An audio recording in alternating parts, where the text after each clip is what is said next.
Pertanyaan, mengapa ada hadis dhaif dan hadis maudhu'? Ini pertanyaan yang sangat singkat, sangat padat, dan sangat sederhana. Tetapi jawabannya butuh waktu berjam-jam dan bahkan berhari-hari.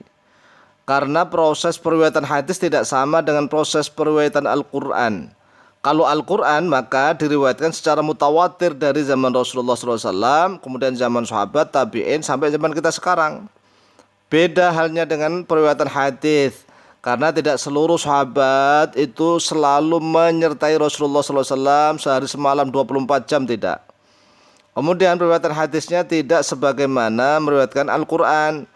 Para sahabat yang sudah mendengar Al-Quran langsung diceritakan kepada keluarganya, kepada temannya, kepada sahabat-sahabatnya, kepada orang lain.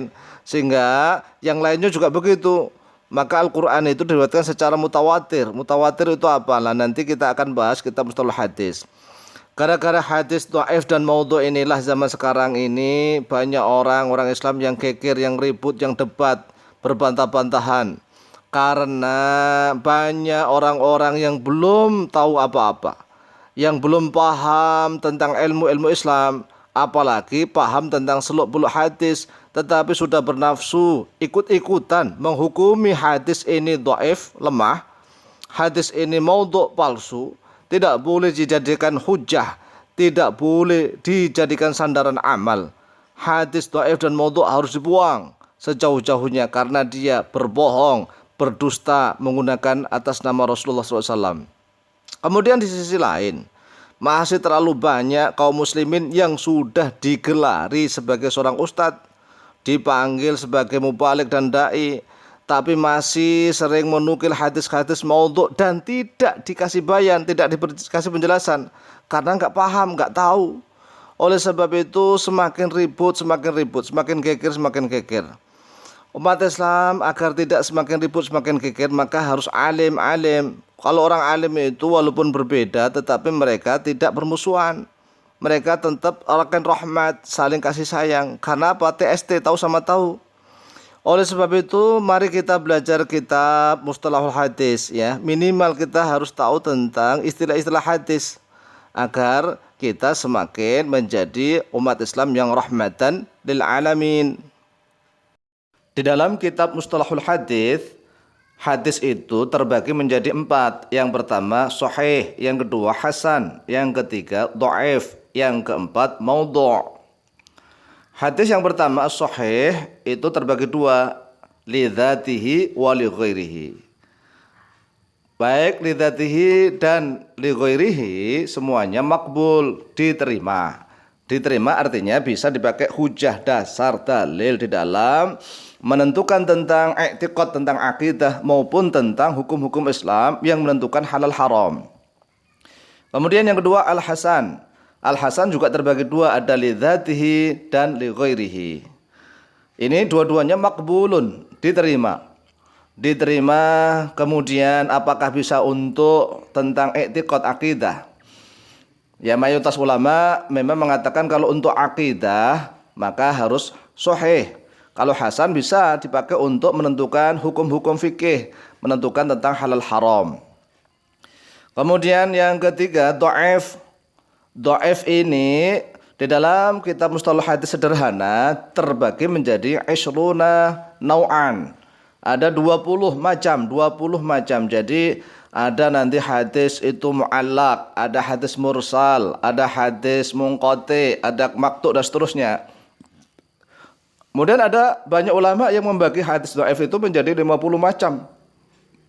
Dan semuanya itu harus ada penelitian, fihi nadharun. Di dalamnya harus ada penelitian dulu. Apakah bisa makbul ataukah mardud? Tidak semuanya langsung ini hadis ini adalah mardud, tertolak begitu. Karena harus dicarikan tentang sebab-sebabnya, ilat-ilatnya. Kemudian yang keempat, hadisnya adalah hadis maudhu'. Lah hadis maudhu' ini hadis maghdub, masnu', ya mukhtalaq. Hadis yang berdusta, yang dibuat-buat di atas nama Rasulullah SAW. Jadi orangnya ini bohong, dusta, ya, memalsukan hadis, menyandarkan hadis kepada Rasulullah SAW. Padahal inilah sejahat-jahatnya manusia. Karena apa? Dia ingin mendapatkan simpati atau ingin dipercaya, kemudian membawa nama Rasulullah. Padahal Rasulullah tidak bersabda begitu.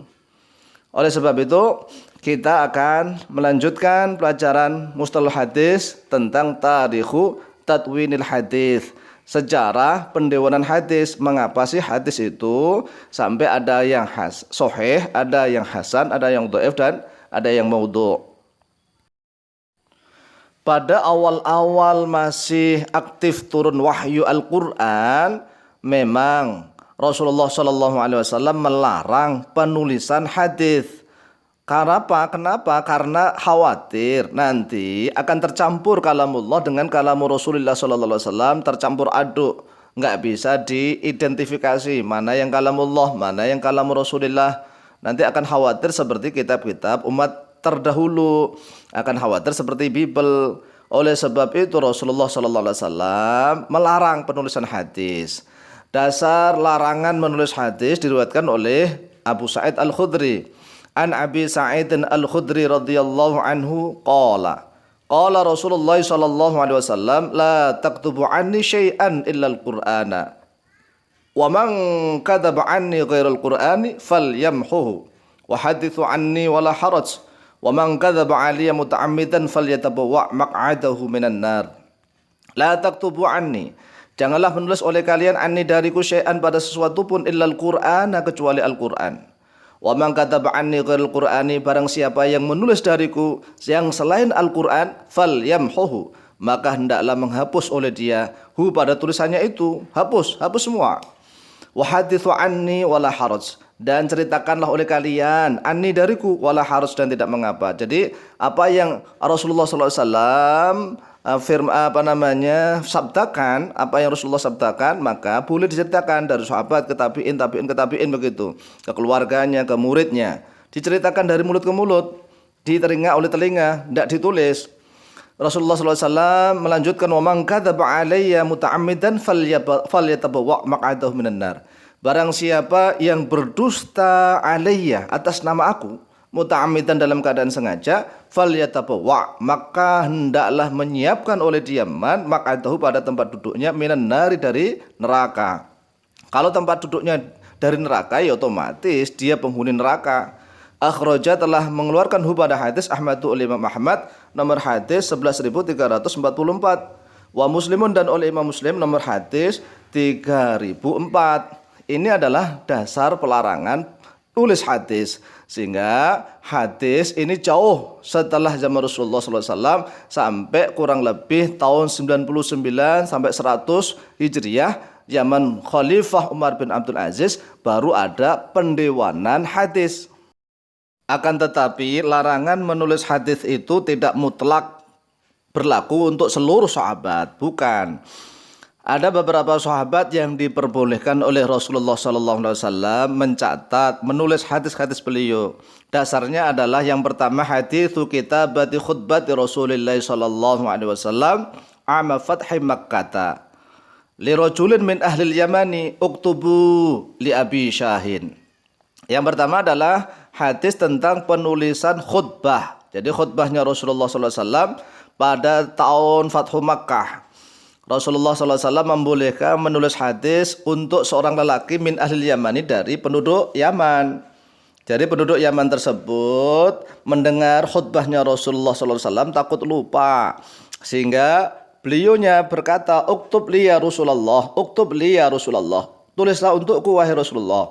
Kemudian Rasulullah SAW bersabda, uktubu li Abi Syahin, uktubu li Abi Syahin, tulislah oleh kalian li Abi Syahin, untuk Abu Syah. Hadis ini diriwayatkan oleh para ulama ahli hadis dari Abu Hurairah radhiyallahu an. Kemudian dasar yang kedua adalah haditsu Sahifati Ali bin Abi Thalib, yaitu hadis tentang sahifahnya Ali bin Abi Thalib. Tetapi menurut para ulama Ahlus Sunnah wal Jamaah, isi hadis yang berada di sahifahnya Ali bin Abi Thalib itu tidak banyak. Namun untuk ulama-ulama atau orang-orang Syiah, baik itu mulai dari Syiah Kaisaniyah, Syiah Imamiyah, Syiah Zaidiyah maupun yang lain-lain, mengatakan bahwa bukan hanya sekedar sohifah, tetapi itu suhufnya Ali bin Abi Thalib yang di dalamnya terisi berbagai macam aturan-aturan syariat Islam. Ini tapi klaimnya Syiah. Menurut ulama Ahlus Sunnah wal Jamaah tidak begitu. Nah inilah sudah mulai berbeda. Kemudian hadis berikutnya wa haditsu kitabi fardhiyati shadaqati wa nisabi zakati alladzi ba'atsa bihi Abu Bakr As-Siddiq radhiyallahu an Anas bin Malik radhiyallahu an hina wajjahahu ilal bahraini. Jadi juga ada hadis tentang pencatatan fardu-fardunya sedekah dan nisab-nisab zakat yang mana ditulis oleh Abu Bakar As-Siddiq untuk Anas bin Malik tatkala Abu Bakar As-Siddiq mengangkat Anas bin Malik menjadi wali kota Bahrain. Dan Abu Bakar tidak mengarang sendiri ya tentang fardu-fardu sedekah dan nisab zakat itu, tetapi beliaunya berdasar dari Rasulullah sallallahu alaihi wasallam. Kemudian haditsu Abi Hurairah radhiyallahu an qala ma min ashabin nabi sallallahu alaihi wasallam ahadun aktsara haditsan min anhu minni. Tidak ada satu orang pun sahabat Nabi sallallahu alaihi wasallam yang lebih banyak hadisnya dari Rasulullah daripada aku. Illa makana min Abdullah bin Amr bin al-As, kecuali apa yang ada dari Abdullah bin Amr bin As. Fa innahu kana yaktubu wala aktubu, karena sesungguhnya dia Abdullah bin Amr bin As radhiyallahu an yaktubu yaitu menulis, wala aktubu dan tidak menulis oleh aku. Jadi kata Abu Hurairah, tidak ada seorang pun sahabat Nabi, segitu banyaknya sahabat Nabi, enggak ada yang memiliki hadis lebih banyak daripada hadisku, kecuali yang ada dari Abdullah bin Amr bin As, karena Abdullah bin Amr bin As itu menulis, sedangkan aku tidak menulisnya, kata Abu Hurairah. Perhatikan tarikhu tadwinil hadis. Tarikhu tadwinil hadis secara pendewanan hadis, secara pencatatan pembukuan hadis. Yang perlu kita ketahui adalah tentang zaman dan daerah, buldan, ya, tentang zaman tahun, kemudian daerah. Yang pertama, zaman Rasulullah SAW, beliau wafat pada tahun 11 Hijriah. Beliau Rasulullah SAW berpusatkan ibu kotanya di Madinah Al-Munawwarah. Kemudian yang kedua, zamannya Abu Bakar As-Siddiq radhiyallahu an, beliau wafat pada tahun 13 Hijriah. Pusat pemerintahan Islam masih sama, yaitu di Madinah Al-Munawwarah. Kemudian yang ketiga, zaman Umar bin Khattab radhiyallahu an, beliau wafat pada tahun 23 Hijriah. Pusat pemerintahan masih sama, yaitu di Madinah Al-Munawwarah. Kemudian yang keempat, zaman Utsman bin Affan radhiyallahu an, beliau wafat pada tahun 35 Hijriah. Pusat pemerintahan kaum muslimin juga masih tetap sama di Madinah Al-Munawwarah.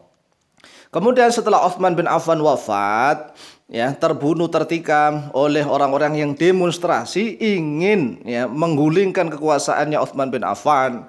Itu pemerintahan berikutnya, yaitu pemerintahan Ali bin Abi Thalib radhiyallahu an.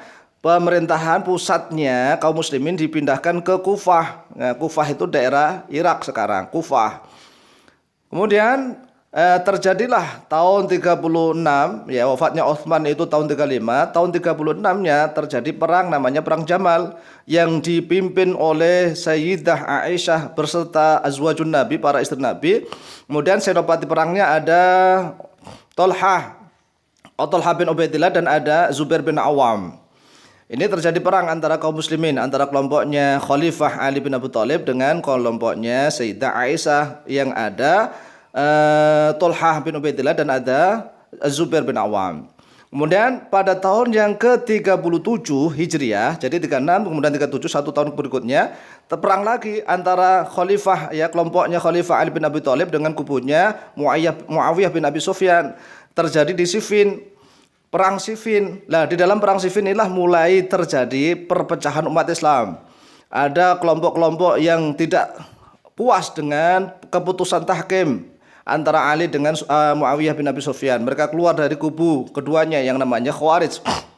Khawarij ini, kelompok ini banyak sekali kumpul di daerah Hawra, makanya disebut Al-Mahakamatul Ula, disebut Al-Haruriyah.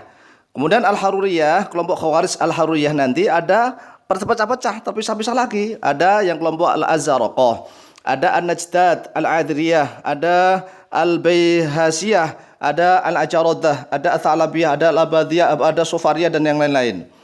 Kemudian di sisi lain, kelompoknya Ali bin Abi Thalib ada yang fanatik buta kepada Sayyiduna Ali bin Abi Thalib. Mereka disebut Syiah. Syiah. Lah orang-orang Syiah ini juga terpecah-pecah ya. Ada yang namanya Syiah Kaisaniyah, ada yang Imamiyah, ada yang Az-Zaidiyah. Masing-masing ini juga terpecah-pecah. Ada yang Gholiyah ya, ada yang Rafidhah dan macam-macam. Syiah sendiri nanti terpecah-pecah menjadi sampai 35 kelompok.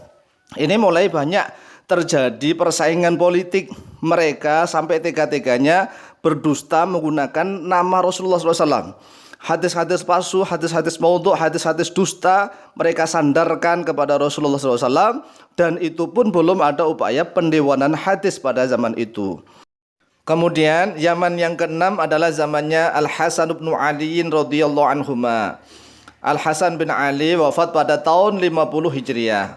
Pada pemerintahan Hasan bin Ali inilah terjadi persatuan umat Islam.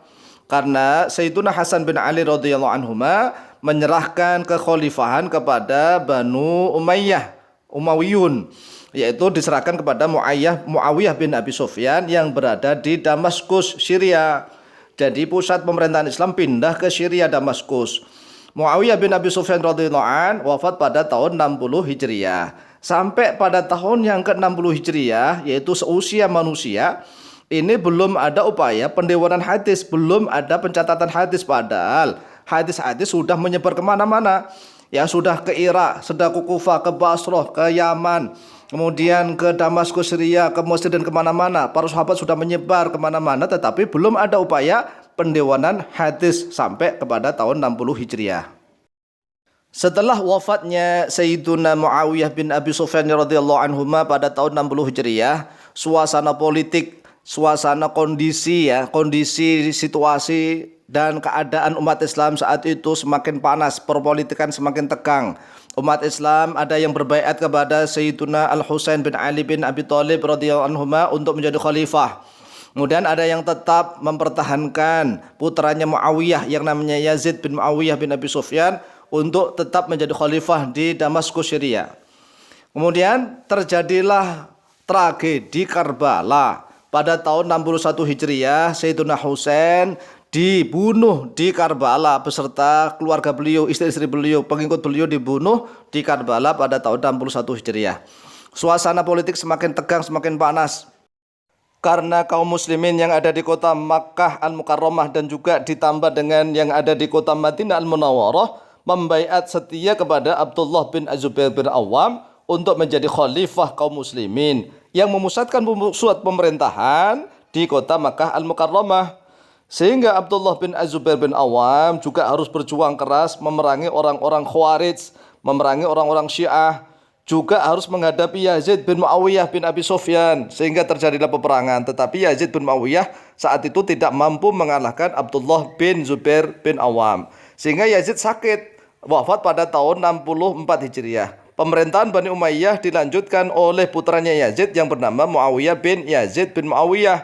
Tetapi hanya beberapa bulan, Muawiyah bin Yazid ini juga wafat pada tahun 64 Hijriah. Kemudian pemerintahan Daulah Bani Umayyah dilanjutkan oleh Marwani, yaitu diawali oleh Marwan bin Hakam bin Abil As. Tetapi hanya 1 tahun. Marwan bin Hakam wafat pada tahun 65 Hijriah. Kemudian pemerintahan Daulah Bani Umayyah dilanjutkan oleh Abdul Malik bin Marwan. Abdul Malik bin Marwan bin Hakam bin Abil As memiliki seorang panglima perang yang namanya Al-Hajjaj bin Yusuf Al-Thaqafi yang diperintahkan untuk menyerang Abdullah bin Az-Zubair bin Awam. Terjadilah pertempuran perang besar antara kaum muslimin di kota Makkah Al-Mukarramah di sekitaran Ka'bah. Sehingga Ka'bah saat itu dilempari dengan batu-batu manjanik. Sehingga Abdullah bin Az-Zubair bin Awam gugur, wafat pada tahun 73 Hijriah. Kemudian Daulah Bani Abbasiyah melanjutkan oleh Abdul Malik bin Marwan sehingga beliau sampai wafat pada tahun 86 Hijriah. Suasana politik juga masih tegang, perebutan kekuasaan terjadi di mana-mana sehingga Bani Umayyah harus melanjutkan pemerintahannya. Kemudian kekhalifahan Islam dilanjutkan oleh Al-Walid bin Abdul Malik. Beliau wafat pada tahun 96 Hijriah. Kemudian generasi kekhalifahan yang ke-15 oleh Sulaiman bin Abdul Malik, beliau wafat pada tahun 99 Hijriah. Dilanjutkan ke khalifah yang ke-16, yaitu Khalifah Bani Umayyah yang ke-8, Umar bin Abdul Aziz bin Marwan, wafat pada tahun 101 Hijriah. Saat pemerintahan Umar bin Abdul Aziz bin Marwan inilah mulai ada upaya usaha untuk mendewankan hadis. Jadi hadis-hadis dikumpulkan, diteliti oleh pemerintahan Khalifah Umar bin Abdul Aziz. Umar bin Abdul Aziz memerintah mulai tahun 99 Hijriah sampai beliau wafat pada tahun 101. Kurang lebih 2 tahun setengah. Tetapi upaya beliau sangat banyak sekali. Maka Umar bin Abdul Aziz ini sering disebut oleh para ulama sebagai Khulafaur Rasyidin yang kelima. Setelah Abu Bakar, Umar, Uthman, Ali, kemudian Umar bin Abdul Aziz. Umar bin Abdul Aziz dalam satu riwayat Imam Bukhari bahwa beliau menyuruh kepada Ibnu Hazm, yaitu Muhammad bin Amr bin Hazm al-Ansari al-Khazraji, yang lahir pada tahun 36 Hijriah, wafat pada tahun 120 Hijriah. Saat pemerintahan Umar bin Abdul Aziz, beliau diperintah, ditugaskan untuk mengumpulkan hadis-hadis, meneliti hadis, namanya Diwanul Hadis. Ibnu Hazm adalah Amirul Madinah sebagai gubernur amirnya kota Madinah Al-Munawwarah. Kemudian para ulama juga ada yang menjelaskan bahwa termasuk di dalamnya ada Ibnu Syihab Az-Zuhri. Ibnu Syihab Az-Zuhri yaitu Muhammad bin Muslim bin Ubaidillah bin Abdullah bin Syihab Al-Qurashi Al-Madani. Beliau lahir pada tahun 58 Hijriah, wafat pada tahun 1024 Hijriah. Sejarah pendewanan hadis diabadikan oleh Imam Al-Bukhari di dalam kitab Sahih beliau di dalam bab Kaifa Yuqbadul Ilmi. Qala al-Imam Al-Bukhari fi sahihihi bab Kaifa Yuqbadul Ilmu. Telah berkata oleh Imam Bukhari rahimahullahu taala, bab Kaifa Yuqbadul Ilmu, bagaimana bab tentang menerangkan bagaimana dicabutnya ilmu. Wa kataba Umar bin Abdul Aziz ila Abi Bakr bin Hazmin, dan telah menulis oleh Umar bin Abdul Aziz radhiyallahu an ila Abi Bakr bin Hazm, kepada Abu Bakar bin Hazm. Kata beliau, "Ungdur ma kana min hadithi Rasulillah sallallahu alaihi wasallam faktubhu." Ungdur, lihatlah oleh engkau ma pada suatu kana yang ada oleh dia ma min hadithi Rasulullah sallallahu alaihi wasallam, dari hadisnya Rasulullah sallallahu alaihi wasallam. Faktub, maka tulislah oleh engkau hu kepada dia ma. Fa inni khiftu durusal ilmi wa dhahabal ulama'i. Karena sesungguhnya aku takut kata Umar bin Abdul Aziz, khiftu durusal ilmi, pada pembelajaran ilmu, wa dhahabal ulama, dan pada hilangnya para ulama. Wala takbal, dan janganlah menerima oleh engkau wahai Abu Bakar bin Hazm illa haditsan Nabi sallallahu alaihi wasallam, kecuali pada hadisnya Nabi sallallahu alaihi wasallam. Wal tafshu, dan hendaklah menyebarkan oleh kalian al-ilma, pada ilmu.